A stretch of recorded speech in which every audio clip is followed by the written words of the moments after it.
ನನ್ನ ಹೆಸರು ಲಕ್ಷ್ಮಮ್ಮ. ವಿಕ್ರಮ್ ನನ್ನ ಮೊಮ್ಮಗ. ಇಲ್ಲೇ ಓದಿದ್ದು, ಓದಿ ಎಲ್ಲ ಮುಗ್ದಾಯಿತು, ಒಂದು ಮುಗೀತು. ಈಗ ಇಲ್ಲಿ ಒಂದು ಕಾಲ್ ಸೆಂಟ್ರ್ ಆಗಿದ್ದರಿಂದ ಎಲ್ಲರಿಗೂ ಒಂದು ಅನುಕೂಲ ಆಯಿತು. ಬಡ ಮಕ್ಕಳಿಗೆ, ದೊಡ್ಡವರು, ಶ್ರೀಮಂತರು ಅಂತ ಏನಿಲ್ಲ. ಮತ್ತು ಅವನು ಇಲ್ಲಿ ಬೇರೆ ಊರಿಗೆ ಹೋದರೆ ನಮಗೂ ತುಂಬ ತೊಂದರೆ ಆಗ್ತಿತ್ತು. ಇಲ್ಲೇ ಒಂದು ಕೆಲಸ ಸಿಕ್ಕಿದ್ರಿಂದ ನಮಗೂ ಅನುಕೂಲ ಆಯಿತು.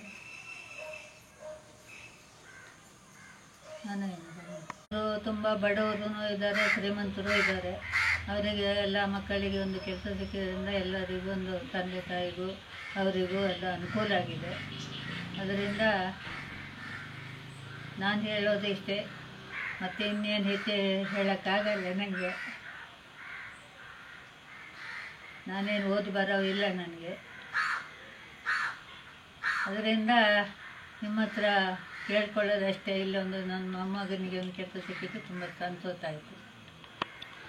ನನ್ನ ಮೊಮ್ಮಗನಿಗೂ ಕೆಲಸ ಸಿಕ್ಕಿದ್ರಿಂದ ಅವನ ಥರನೇ ಬೇರೆಯವರಿಗೂ ಕೆಲಸ ಸಿಕ್ಕಿ ಅವರ ತಂದೆ ತಾಯಿಗೆ, ಅವರ ಕುಟುಂಬಕ್ಕೆ ಎಲ್ಲ ಅನುಕೂಲ ಆಗಿದೆ. ಎಲ್ಲ ತುಂಬ ಸಂತೋಷ ಆಗಿದೆ ನಮಗೆ. ಅದರಿಂದ ಇಲ್ಲೇ ನಮಗೆ ಎಲ್ಲರಿಗೂ ಅವರಿಗೆ ಕೆಲಸ ಕೊಟ್ಟರೆ ಸಂತೋಷನೇ.